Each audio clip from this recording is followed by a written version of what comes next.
Balažič deluje v novinarstvu že od leta 1980. Med leti 1986 in 1988 je kot dopisnik Radia Ljubljana od blizu spremljal vzpon srbskega nacionalizma in začetek konca tedanje skupne države. Tik pred osamosvojitvijo in vojno v Sloveniji je za dobra 4 leta prevzel vodenje informativnega programa Radia Slovenije. Konec leta 1995 se je preselil na televizijo, najprej na komercialno, ker je vodil prvo informativno oddajo. Od tam pa čez slaba 3 leta na nacionalno. V letih 2001 do 2009 je bil dopisnik Radio Televizije Slovenija iz Zagreba, slabi 2 leti po vrnitvi pa se je ponovno vrnil na radio. Skratka, pestra novinarska kariera. Kot rečeno, ste velik del novinarske kariere spremljali dogajanje v Srbiji in na Hrvaškem. V Srbiji ravno v času spona srbskega nacionalizma in spona Slobodana Miloševića na oblast. Hrvaško pa skoraj celo desetletje našega tisočletja. Kaj se je tedaj dogajalo v Srbiji? Kakšni so bili srbsko-hrvaški odnosi in kakšni se vam zdijo danes? Ja, v Srbijo sem prišel pravzaprav ravno v času, ko je Milošević postal predsednik srbske partije. Zanimivo je, da ga je na to mesto imenoval oziroma predlagal, in to kljub nasprotovanju nekaterih ljudi v Srbiji, Ivan Stambolić, ki ga je potem Milošević odstavil in na koncu dal celo ubiti. Skratka, dogajanje v Srbiji je bilo pestro predvsem zaradi srbsko-albanskega spora.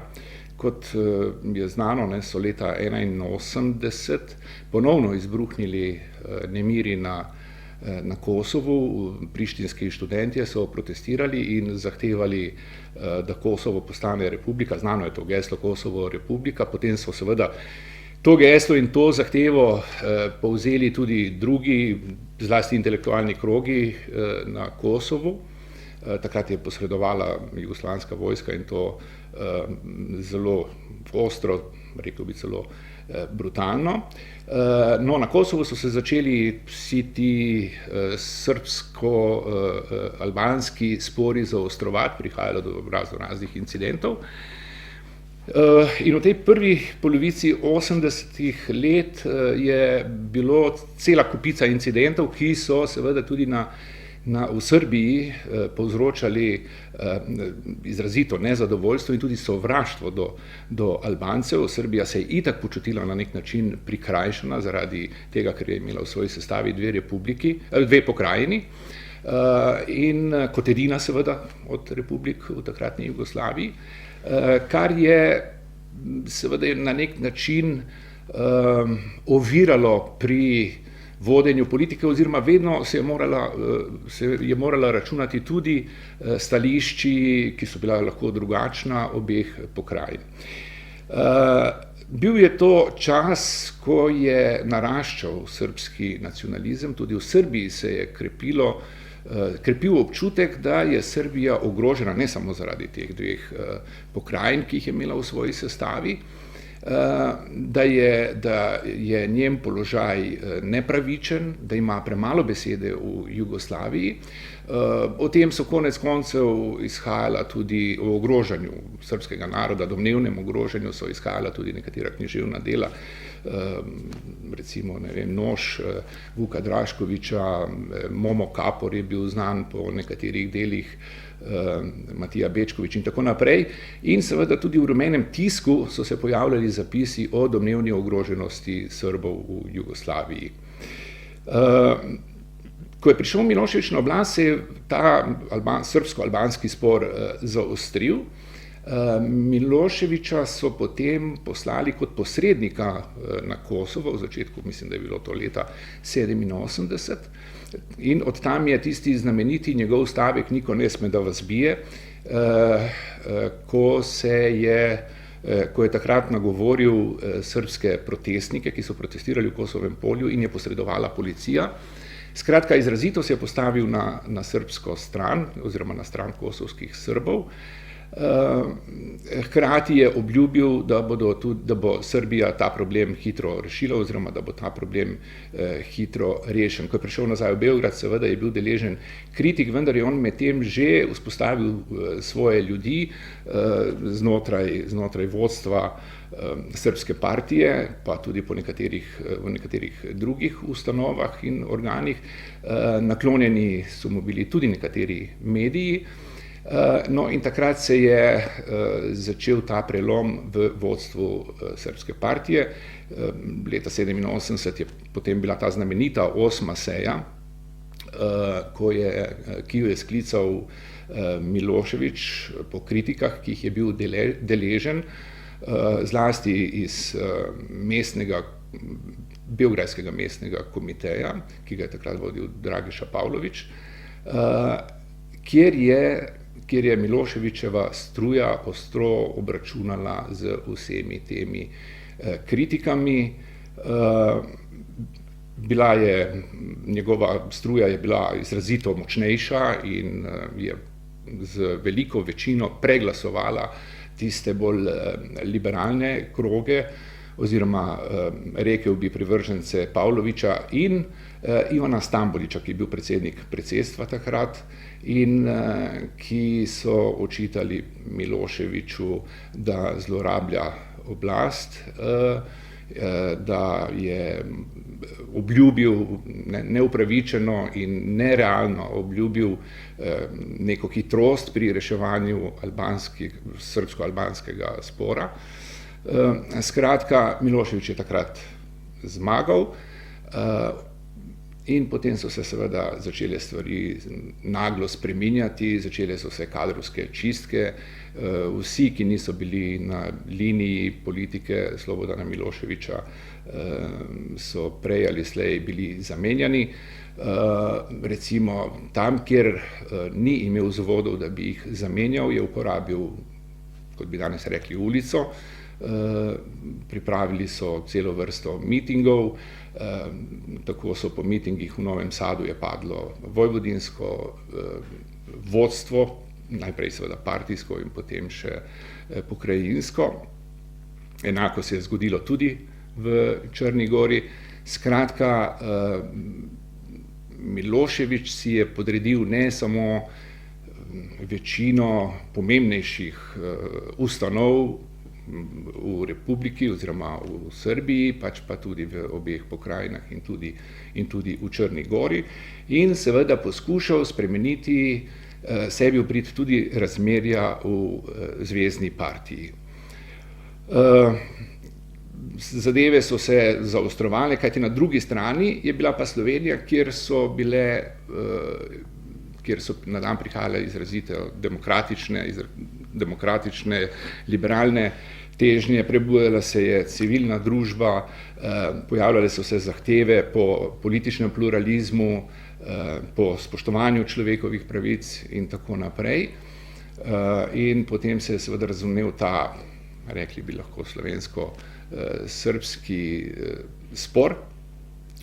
To so bile po pričevanjih, vem, ker na sejah recimo predsedstva zvezne partije nisem bil, ker so bile te seje zaprte, ampak to so bili ostri besedni dvoboji, zlasti med Miloševićem na eni strani in Kučanom na drugi.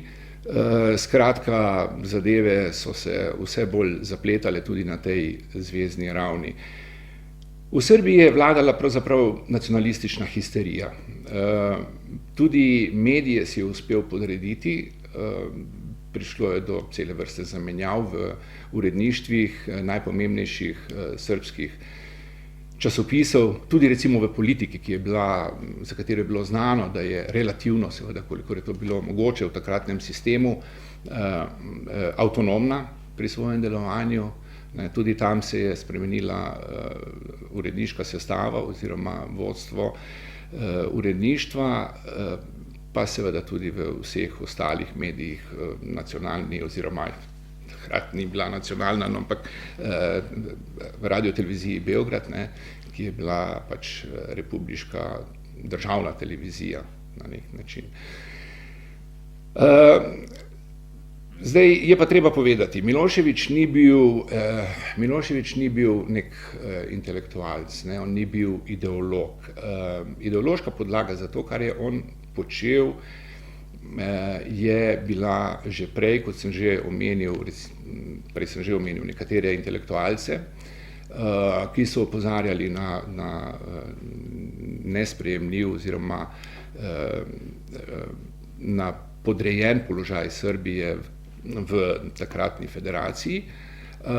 Predvsem pa je bila ideološka podlaga za njegovo delovanje memorandum Srpske akademije znanosti pod vodstvom Dobrice Ćosića, ki je bil eden od glavnih avtorjev tega memoranduma, kjer je bila izražena zahteva, da je treba drugače reševati oziroma rešiti na drugačen način rešiti srbsko nacionalno vprašanje. In v tem smislu je bil Milošević pravzaprav samo izvrševalec tega, kar se je že pred njim začelo v Srbiji, in bi lahko rekli, da je pravzaprav na nek način zajahal ta val in ga seveda potem tudi operativno naprej vodil. Bil pa je pragmatik, bil je dober, razmeroma dober retorik, predvsem pa je znal je nastopati pred množicami in jih je znal na nek način spodbuditi in voditi in usmerjati. Kar zadeva hrvaško-srbske odnose v tistem času, ne spomnim se, da bi bilo tam vsaj sredi 80 ali pa do konca 80 let, da bi bili v zvezi s tem kakršnikoli posebni problemi oziroma da bi bilo to vprašanje izraziteje postavljeno. Seveda je pa tlelo, ne, ker konec koncev obstaja neka zgodovinska, neki zgodovinski antagonizem med tema dvema narodoma, pač največjima takrat v Jugoslaviji, med katerima je seveda na nek način bilo tudi nekaj rivalstva, pa tudi seveda nekatere zgodovinske posledice niso bile, oziroma nekateri zgodovinski dogodki niso bili pozabljeni.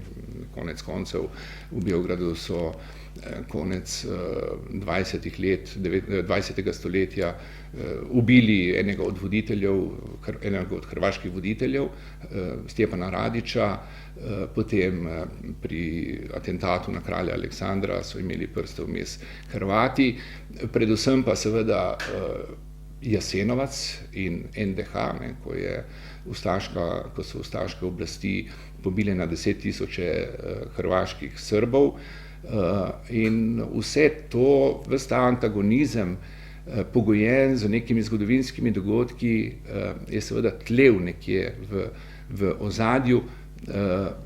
Recimo Srbi znano je, ne, da so Srbi omenjali grozljive številke o pobojih v Jasenovcu, tudi tja, ne vem, 600-700 tisoč, ki so bile povsem nerealne. Ampak ne glede na to, ne, da so bile te številke pretirane, je seveda to bil velik madež na hrvaško-srbskih odnosih in ki je konec koncev te odnose za dolgo tudi zaznamoval. Danes so seveda ti odnosi še toliko bolj pod vplivom vojne 91-95. Seveda na Hrvaškem smatrajo Srbijo kot okupatorja v tisti vojni. Prav tako vidijo, ne, kar drži, ne, da se nekateri v Srbiji še vedno niso odrekli idejam velike Srbije. Po drugi strani pa obstaja tudi to neko rivalstvo ali neko tekmovanje za vplivnejši položaj na tem območju.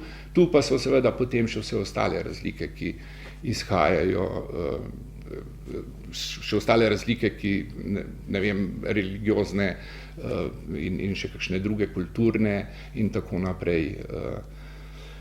ki seveda se vlečejo že stoletja.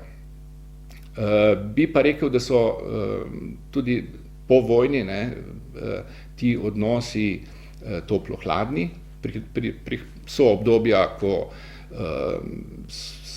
čisto, bom rekel, se vsaj vodstvi obeh držav razmeroma normalno pogovarjajo, so pa tudi obdobja, ko letijo puščice na eno in na drugo stran. Je seveda pa treba tudi povedati, da travme in vse, kar se je dogajalo med zadnjo vojno, na obeh straneh tudi s pridom obujajo, zato ker jih pač politiki pogosto izkoriščajo za dnevno politične potrebe tudi. Omenili ste vojne travme, ne? Kakšne posledice pa prinašajo te vojne travme?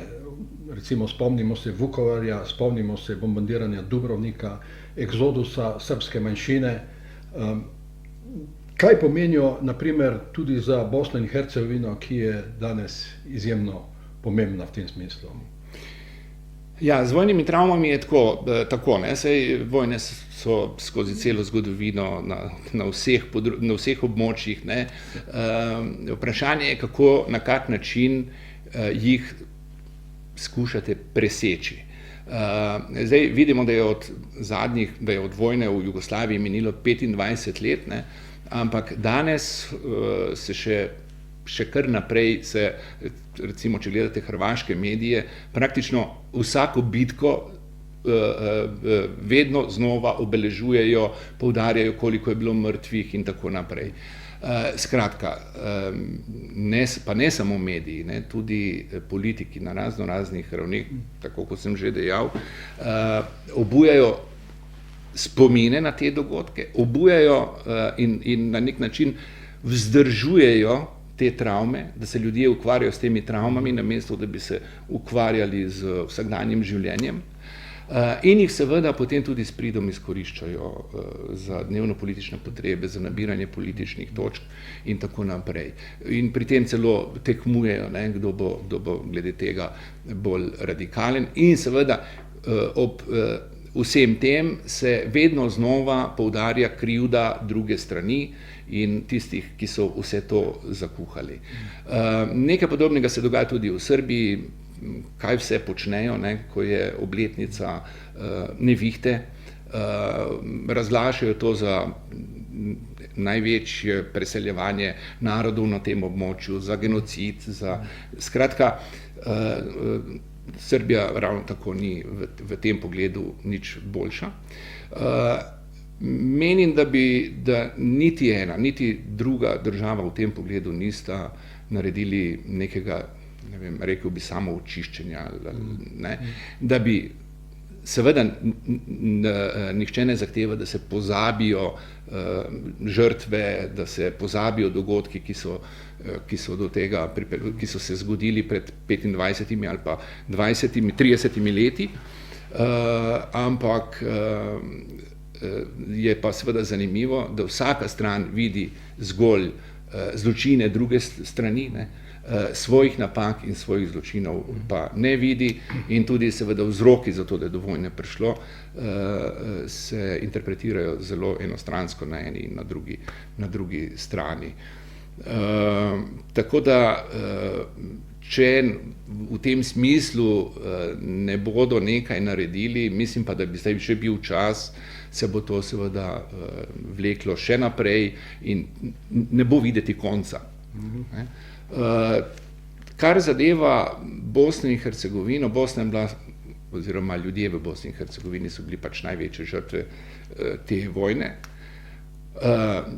Tudi zato, ker ni šlo samo za, srbsko-bošnjaški in srbsko-hrvaški spopad na teh območjih, ampak ker so se tam spreminjala zavezništva, ker smo imeli srbsko-bošnjaško-hrvaške spopade in vojno, potem smo imeli hrvaško-bošnjaški spopad in tako naprej. Skratka, zavezništva, vsi so se bojevali proti vsem in vsi so paktirali z vsemi. Skratka, in nekaj podobnega se dogaja tudi danes. Ne. Danes vidimo, da sta si voditelja največjih strank v Republiki Srpski oziroma srpskega naroda, če tako rečem, in hrvaškega naroda zelo blizu, ne, proti seveda bošnjaškemu. Zdaj vprašanje seveda, kaj bo prinesla prihodnost. Dejstvo pa je, da se niti Srbija in niti Hrvaška nista odrekli nekaterim ambicijam, da bi, če ne priključili del ozemlja Bosne in Hercegovine, pa vsaj ohranili velik vpliv na del te države. Ja, na dogajanje v Bosni in In Hercegovini. na dogajanje seveda v Bosni in Hercegovini. Zdaj, verjetno je to stanje tudi posledica zaradi prevelikega vpletanja Srbije in Hrvaške v samo dogajanje. Zagotovo, kajti znano je, da Dodik vpraša Vučića, ne, srbskega predsednika, preden se karkoli odloči narediti, in pri njem preverja, ne, na drugi strani pa seveda tudi predsednik Hrvaške demokratične skupnosti v Bosni in Hercegovini, Čović, prihaja v Zagreb po inštrukcije, čeprav seveda, ne, v določenih segmentih sta pa tudi oba avtonomna. Ne. Morda, če se vrnemo za trenutek na Jugoslavijo, ne, kje vidite tiste temeljne vzroke, da je prišlo do razpada te nekdanje skupne države? Ja, v osnovi, se vemo, Jugoslavija je bila večnacionalna država in zelo malo večnacionalnih držav na svetu je obstalo, oziroma, ne, so lahko funkcionirale brez težav, oziroma funkcionirajo brez težav. Ne. Mislim, na prste ene roke jih lahko preštejemo. Tudi Sovjetska zveza konec koncev je razpadla. Ne. Druga stvar, v Jugoslaviji so bile velike razlike, kulturne, kulturološke, celo bi rekel civilizacijske, religiozne, da ne govorimo seveda o stopnjah razvitosti med recimo Slovenijo in Kosovom. Slovenija je bila takrat, vsaj po nekaterih pokazateljih, skoraj da enakovredna nekaterim državam v Evropski uniji, ne. Medtem ko so bila območja ali pa nekatere republike Makedonija, pa recimo Kosovo, ne, daleč zadaj so se lahko primerjali morda z nekaterimi azijskimi državami. Skratka, mislim, da so bile te razlike, družbeno-politični sistem, kakršen je bil, ne, pa seveda teh razlik ni mogel in teh trenj ni mogel amortizirati, ne, ni jih mogel usmeriti v nekaj pozitivnega, ne, temveč jih je na nek način še spodbujal. In seveda, trije kohezivni faktorji so bili v bivši Jugoslaviji. Ne. Partija, oziroma, ne vem, vrstni red konec koncev ni pomemben, ne. Partija, Tito in jugoslovanska armada. Ne. Z smrtjo Tita je eden od teh kohezivnih faktorjev prenehal delovati. Vsa ta nacionalna nasprotja in vse te razlike so se potem prenesle v partijo, ne, in so jo na koncu koncev to partijo potem tudi razstrelile, bi lahko rekel. Ne. Skratka, in to mislim, da so bili ti globlji vzroki, seveda eden glavnih, ali pa tistih, ki je pospešil, če že ne bi rekli, da je bil največji krivec, ne, je bil pa seveda Milošević, ne, kajti bilo je povsem, želel je narediti Jugoslavijo po srbskih predstavah, ne, želel je narediti državo, v kateri bi Srbija in verjetno tudi Milošević imel glavno besedo, ne. Očitno je želel izprazniti ta prostor, ki je nastal s smrtjo Tita, ampak seveda bilo je jasno, da mu seveda to ne more uspeti, ne. In potem je vse skupaj pač se končalo, žal se je seveda končalo z vojnami in tisočimi mrtvih. No, omenili ste te tri faktorji, ki so držali skupaj Jugoslavijo, Tita, vojsko pa partijo, ne? Nekaj mesecev jo je še držala Evropska unija, skupaj je prevzela vlogo. Je prevzela vlogo, recimo, partije. Da je... No, ampak zdaj se bi pa mogoče vrnili oziroma nadaljevali s tem, kako ste pa skozi vaše spremljanje, dogajanje na področju Jugoslavije odvijali slovensko-hrvaški odnosi. Kako ste to doživljali? Recimo v 80-ih letih je bilo v 80-ih letih do 14. kongresa Zveze komunistov Jugoslavije, januarja 1991, kaj resničnega sodelovanja, ali držijo cinične Kučanove besede, da so se Hrvati pripravljeni boriti do zadnjega Slovenca. Kako je s tem? Ja, mislim, da kar držijo. Predvsem pa gospod Kučan to natančno vedel, ker je imel vse skozi, so se srečevali, ne, voditelji, takratni partijski voditelji na sejah predsedstva Zveze komunistov v Beogradu, ne, in ve, kako so se obnašali, ne, posamezni hrvaški predstavniki tam. Zdaj, kolikor jaz vem, recimo seje centralnega komiteja so bile odprte, ne, in kolikor sem jih spremljal, ne, bi rekel, da so se hrvaški predstavniki držali zelo rezervirano. Videlo se je, oziroma imeli smo občutek, da se pač ne želijo izpostavljati, da ne želijo na nek način izzivati Miloševića. Bili so tudi, ko so imeli drugačna stališča od njegovih, ko so imeli stališča, ki so bila, ne vem, rekel bi, bliže slovenskim, so uporabljali zelo pitijski jezik, ne, tako da nisi mogel natančno razumeti, kaj je pravzaprav govorec želel povedati, tako da si moral brati med vrsticami. Razmene med vrsticami. Tako. Tako da je bilo zelo težko, ne bi rekel, da so se postavljali na eno ali na drugo stran in o kakršnemkoli, bom rekel, zavezništvu, no, vsaj, ne vem, odkritem, kot novinar, ne kot opazovalec od zunaj, seveda ne bi mogel reči, ne, o zavezništvu med Slovenijo in Hrvaško takrat, ne. Seveda smo si bili na nek način s Hrvaško bliže, konec koncev so se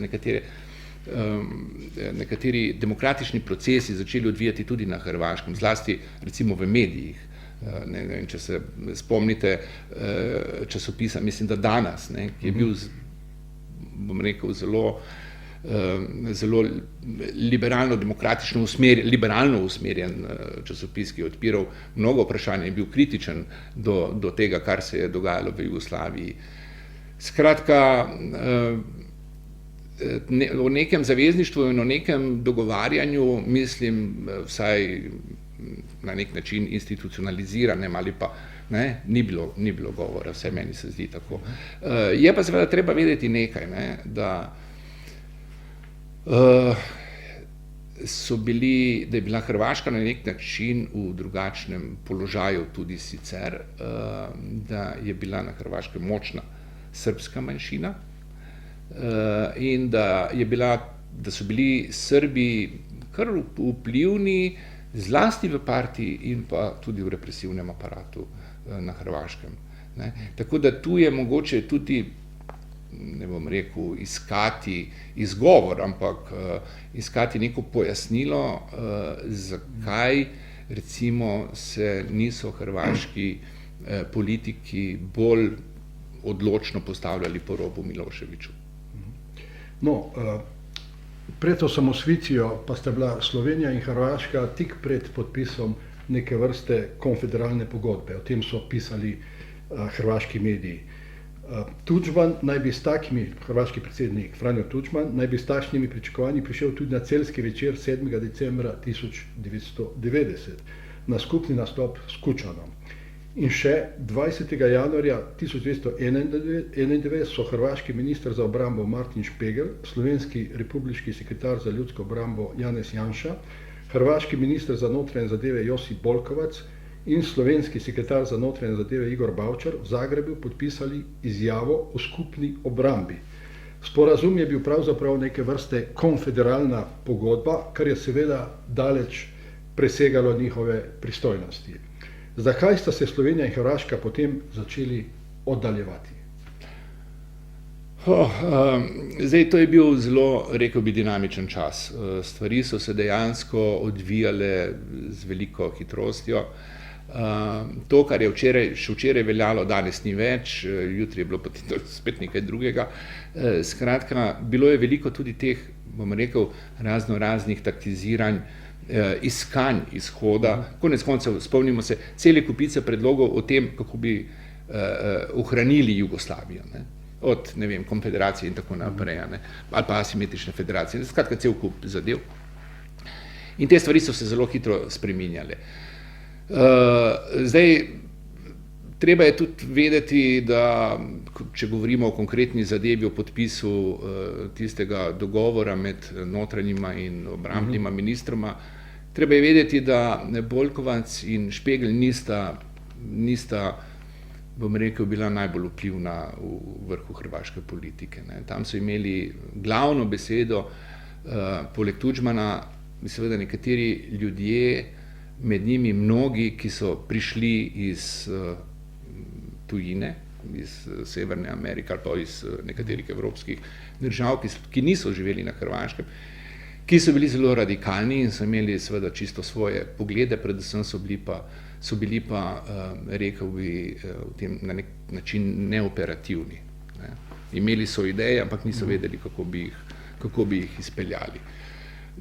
Tako da mislim, da je to bila spet ena od takih zamisli ali pa ena od idej, ki se v nekem trenutku morda zdela dobra, koristna, kot nek izhod, morda v sili, da pa se je seveda potem po malo bolj temeljitem razmisleku seveda izkazalo, da je nerealna.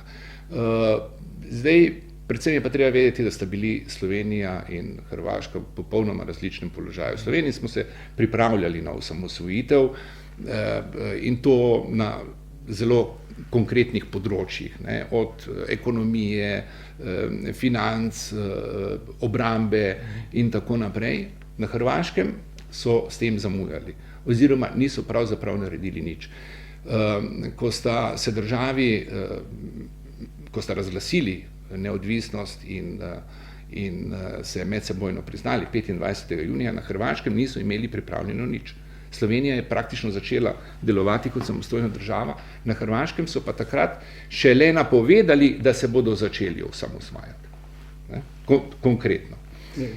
Zanimivo je tudi, da zvezni organi, ne, posebej JLA, ni intervenirala istočasno tudi na Hrvaško, čeprav smo na isti dan, je Slovenija in Hrvaška na isti dan razglasila samostojnost. Ali v tem tiči morda razlog, kar ste ravnokar omenili, da na Hrvaškem najbrž tudi niso intervenirali? Najbrž tudi, čeprav mislim, da je takrat intervenirala armada v Sloveniji, zato ker je bilo to pravzaprav, veste, da si je armada dolgo časa prizadevala dobiti formalno pokritje za posredovanje, skratka, ne, za razglasitev izrednega stanja in za nek prevzem oblasti oziroma nastavitev pač nekih bolj projugoslovansko usmerjenih ljudi v Sloveniji in na Hrvaškem. Se opravičujem. Mislim, da je intervenirala takrat v Sloveniji, zato ker je to bilo prvo pravno formalno pokritje za njeno intervencijo. Dal ji ga je Zvezni izvršni svet oziroma zvezna vlada.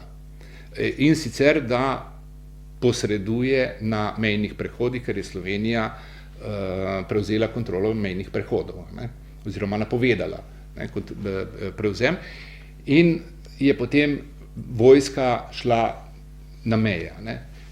Mislim, da je to naredila vojska dokaj samostojno, ne vem, koliko je za tem stalo tudi recimo srbsko vodstvo, konkretno Milošević, kajti Milošević je bil pravzaprav prepričan oziroma je soglašal s tem, da Slovenija oziroma Slovenci odidemo iz Jugoslavije, ker enostavno mu je bilo jasno, v Sloveniji ni srbske manjšine, tako kot recimo na Hrvaškem, in je enostavno ne more zadržati.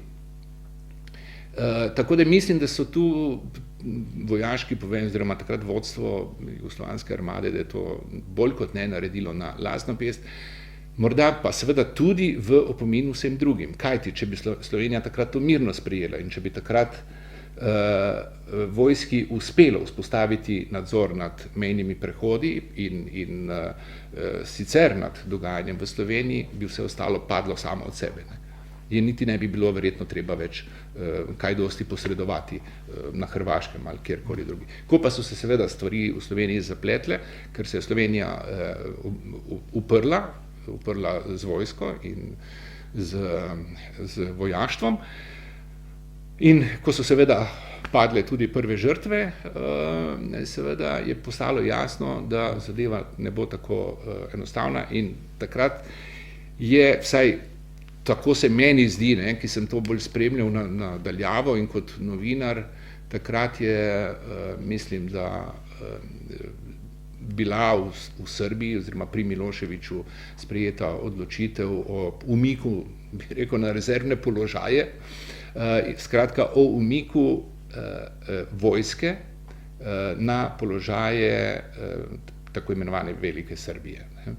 In takrat je tudi vojska očitno, ali pa vojaški vrh se je takrat očitno odločil, da nima več smisla braniti Jugoslavijo in da se bo naslonil na Miloševića. Ja, no, pravzaprav je tudi zanimivo, da je Hrvaška takrat postala neko izhodišče za akcije Jugoslovanske ljudske armade v Sloveniji, v začetku, ker od tam so prihajale kolone. Ja, to bi verjetno kakšen obramboslovec boljše vedel od mene, zato ker, ampak dejstvo je, da so bile pač na Hrvaškem koncentrirane enote, od tankovskih enot do vseh drugih. No, dajva še malo o Hrvaški, predvsem kako pa vidite reševanje mejnega spora od osamosvojitve do danes med Slovenijo in Hrvaško. Tu mislim tako na morsko kot kopensko mejo, ki je tudi po tem arbitražnem sporazumu zelo neživljenjska, saj ponekod seka vasi, hiše, posestva, celo spalnice, recimo kot je denimo primer Brezovice pri Metliki. To je pravzaprav dokaz nesposobnosti političnih garnitur na Hrvaškem in v Sloveniji, nesposobnosti, da bi rešile nek malo širše gledano dejansko minoren problem. Namreč, kar zadeva mejo na kopnu, je to, bom rekel, bolj kot vsebinsko tehnični problem, vsaj v večjem delu, razen morda tistega dela na Dragonji, pa tu recimo na Muri ponekod. Vse drugo je tehnično, kjer bi dejansko morali pogledati, kakšno je dejansko stanje, kaj pomeni ena ali druga ali tretja rešitev za ljudi, ki tam živijo, in sprejeti rešitev, ki bi bila pač v korist tem ljudem, da lažje živijo s to mejo, če že pač meja mora biti. Hkrati je to tudi, ne samo nesposoben, tudi dokaz nezmožnosti obeh oziroma politikov na eni in na drugi strani, da bi sprejemali kompromise. Namreč, konec koncev, jasno je bilo, da je treba na recimo morski meji pač sprejeti nek kompromis. Ampak ne, seveda, Hrvaška vztraja pri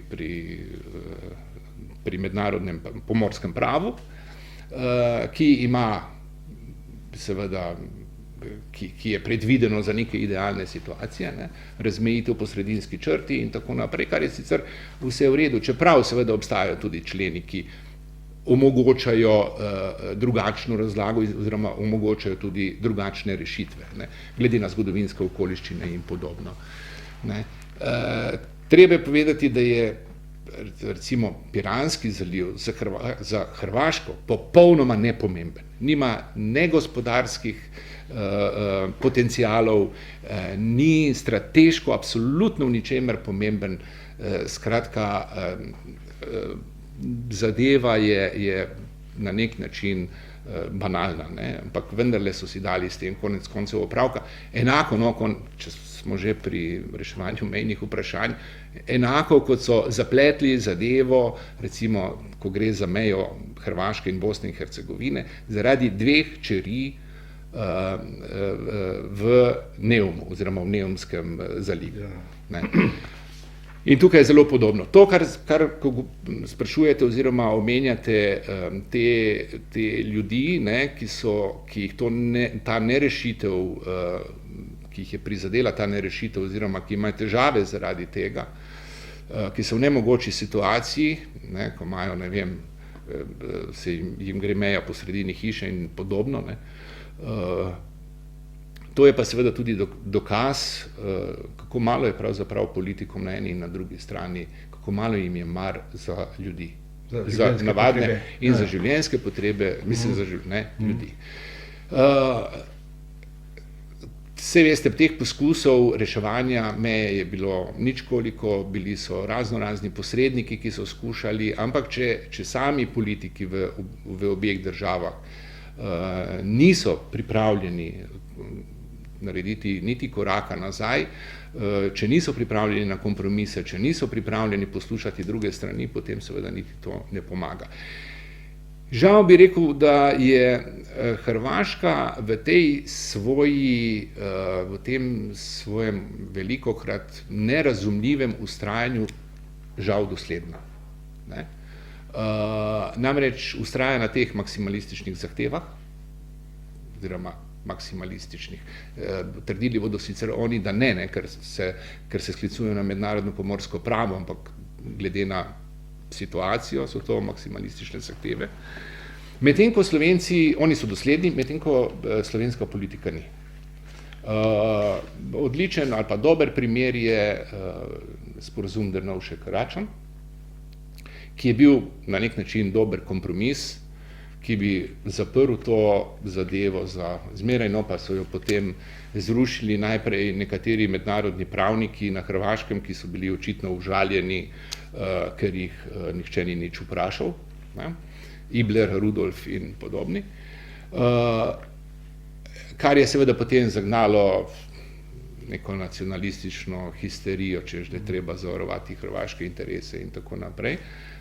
Slovenija na tem sporazumu je nekaj časa vztrajala, no leta 2005, če se ne motim, pa je vlada Janeza Janše, ki je bil sicer prej zelo odločen zagovornik pravice Slovenije do dostopa do odprtega morja in odločen zagovornik slovenskih nacionalnih interesov, od tega sporazuma odstopil, oziroma je ta vlada takrat odstopila, ne da bi ponudila karkoli drugega in ne da bi dosegla s Hrvaško karkoli drugega, skratka, brez česarkoli.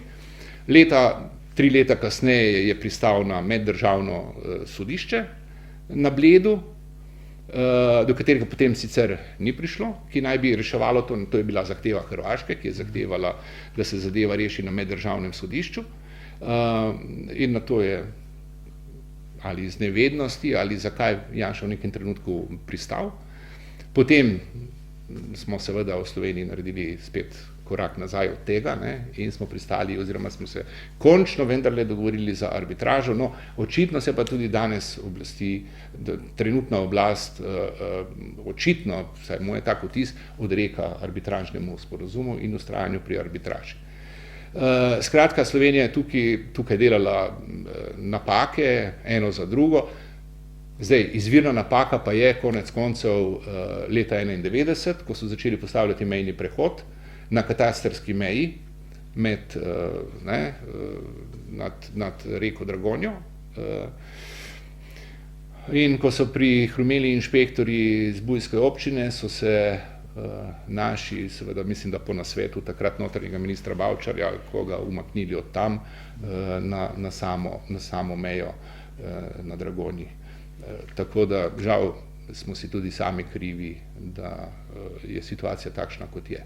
No, vse kaže, da smo da je Hrvaška tudi diplomatsko uspešnica od Slovenije. Ne?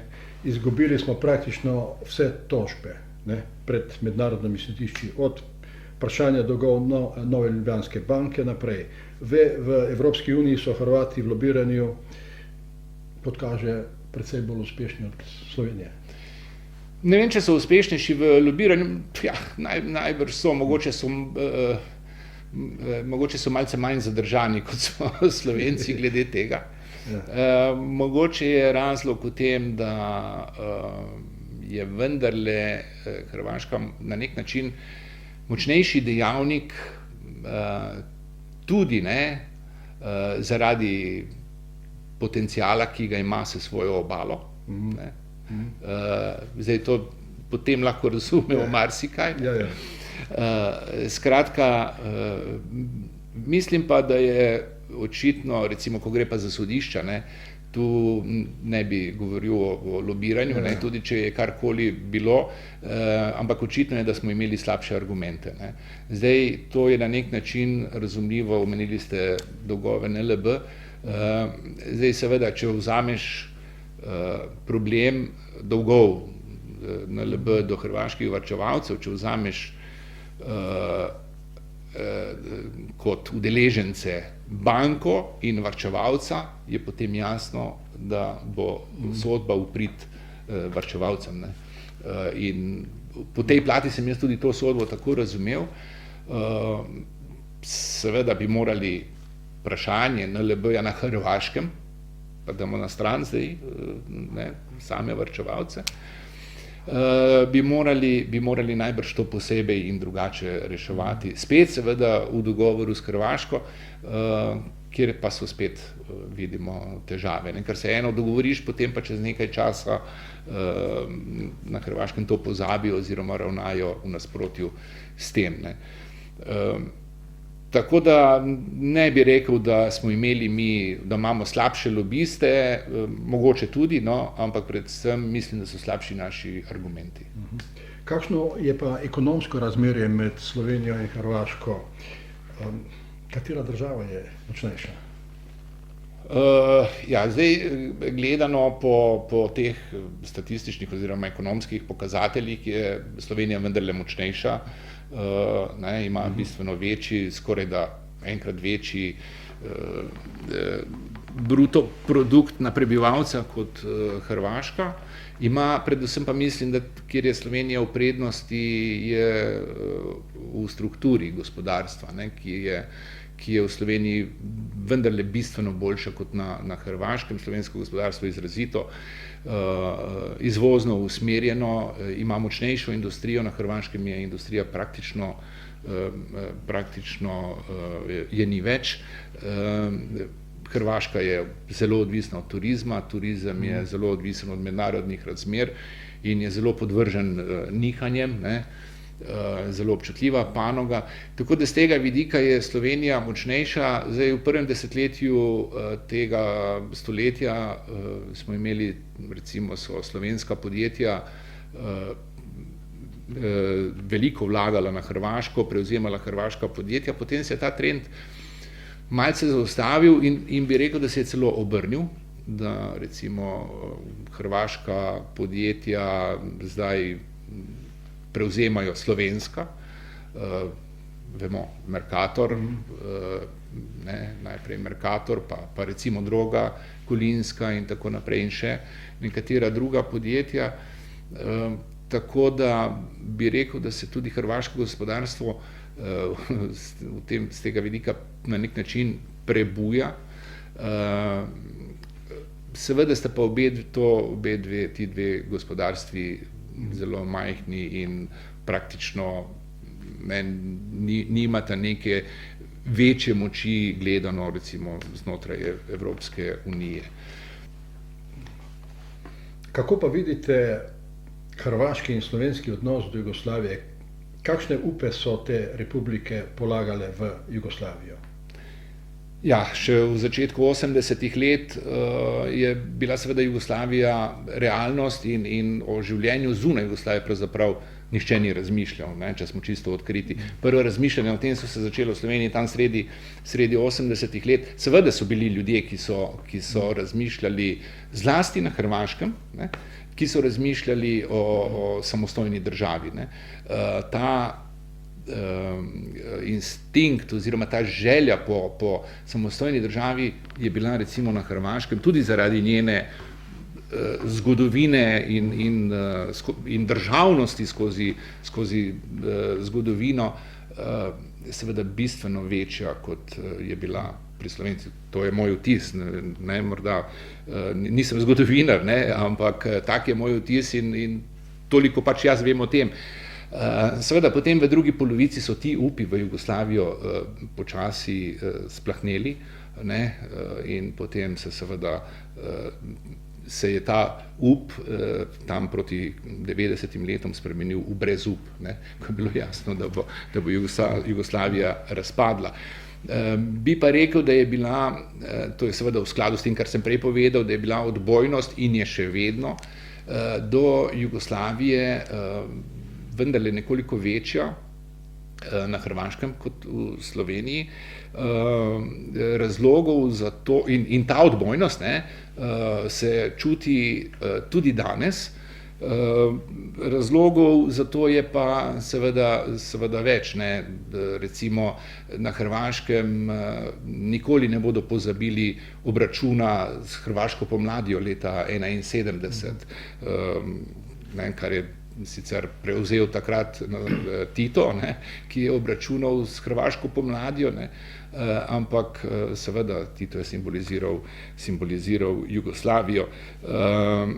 In seveda še nekaj takih dogodkov skozi zgodovino je, ki Hrvate prepričujejo, da Jugoslavija nikoli ni bila njihova država in da so bili pravzaprav v tej državi ogroženi. Govorim seveda o delu javnosti. Ne razmišljajo seveda vsi na ta način, ne, nekateri še vedno, ne, menijo, da je bila Jugoslavija konec koncev, da je imela tudi marsikaj dobrega in tako naprej, ampak en velik del javnosti pa seveda je kritičen in to državo vidi kot neko sovražno. Čeprav, ne, to je pa ta absurd.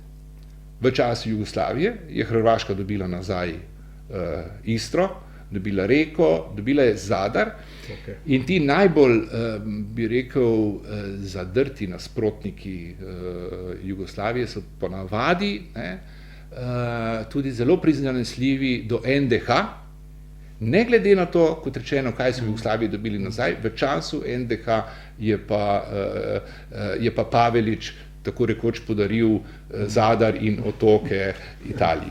Skratka, ampak seveda zgodovina je polna absurdov. Ne. Na kateri stopni pa so po vašem danes slovensko-hrvaški odnosi? Bo vstop Hrvaške v Schengen prinesel olajšanje in razbremenitev glede najbolj perečih vprašanj, ki jih imata Slovenija in Hrvaška? Mislim, da so odnosi dobri.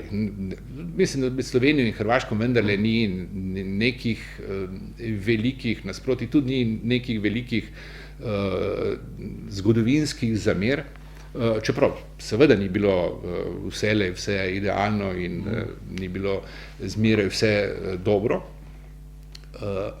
ampak celoti gledano so ti odnosi dobri, ekonomiji dobro sodelujeta, milijon Slovencev gre vsako leto na morje, na Hrvaško, Hrvati hodijo smučati v Slovenijo in tako naprej.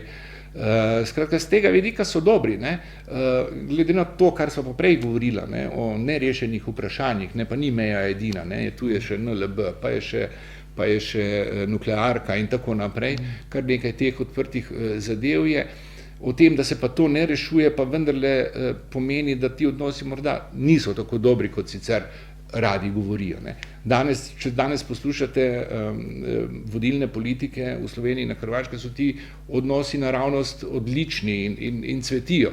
Ampak konec koncev, kaj sta ti dve politiki, sta rešili kakšen problem? Nobenega še. Ne? Govori se o tihi diplomaciji, ampak tiha diplomacija ni, da sprejmeš nekaj, kar je skregano z logiko in kar med prebivalci, ne, ki jih ta neka rešitev, ne, zadeva, ne naleti na odobravanje. Ne. Pač, skratka, mislim, da z tega vidika so odnosi dobri, lahko bi bili seveda pa tudi boljši.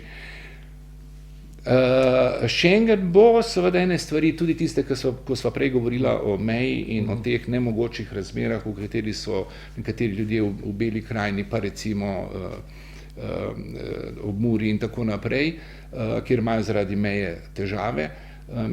S Schengenom bodo te težave v veliki meri odpadle, ne? Oziroma ali pa bodo povsem odpadle in vsekakor bi bil Schengen dober, konec koncev, mislim, vključitev Hrvaške v Schengen bi bila dobra, ne bi bilo več teh težav, o katerih sva govorila, tudi tiste poletne gneče na mejnih prehodih in tako naprej. In konec koncev, če smo želeli, oziroma če smo v Evropski uniji in če so eden od simbolov Evropske unije tudi odprte meje, potem bi seveda bilo dobro, da se to zgodi čim prej. Upajmo, da bo tudi tista boleča žica na meji. Absolutno. Potem seveda ta žica nima nobenega smisla več. Ne. Je pa res, ne, da seveda kljub Schengenu vidimo, da imamo nadzore na mejah z Avstrijo, pa občasno z Italijo in tako naprej, tudi med Avstrijo in Nemčijo in tako naprej.